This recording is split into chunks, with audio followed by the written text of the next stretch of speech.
بلا مكونات بزاف وبلا تغنديق بزاف، ارواحي كيف نديروا هذه التحليه اللي توجد تمتم سهله بنينه وتبرد على القلب. في مقله تكون شويه غامقه ندير 6 مغارف كبار تاع الزبده، نزيد معاهم كميه تاع الزيت حوالي 2 مغارف حتى 3 مغارف هكاك، ونديرهم فوق النار حتى تدوبلي كامل الزبده وتسخن مليح.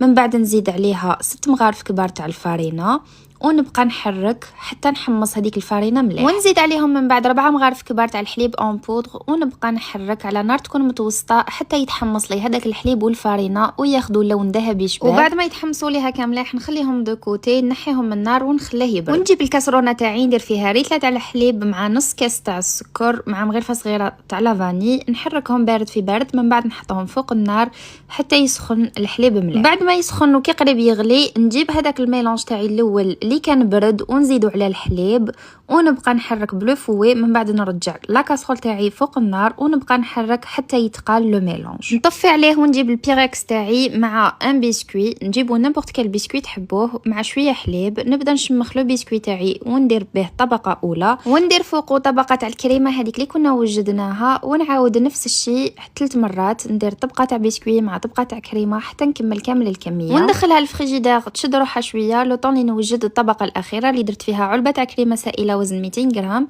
وزدت عليها 200 غرام تاع شوكولا. انا درت ان ميلونج اونتر شوكولا اولي وشوكولا نوار. سخنت لا كريم تاعي، من بعد زدت عليها الشوكولا حتى دابت، ميكسيتها وزدتها كطبقه اخيره فوق لو ديسير تاعي. نديرها في الفريجيدير ونخليها تبرد على الاقل 6 سوايع وهكا تكون واجده. وصدقوني قد ما نقول لكم جات بنينه قليل في حقها، جات بزاف هايله تبرد على القلب، خفيفه اون بليس الحلاوه تاعها بزاف معتدله. خبيوا الوصفه عندكم، جربوها وخلوا لي رايكم في لي كومونتير.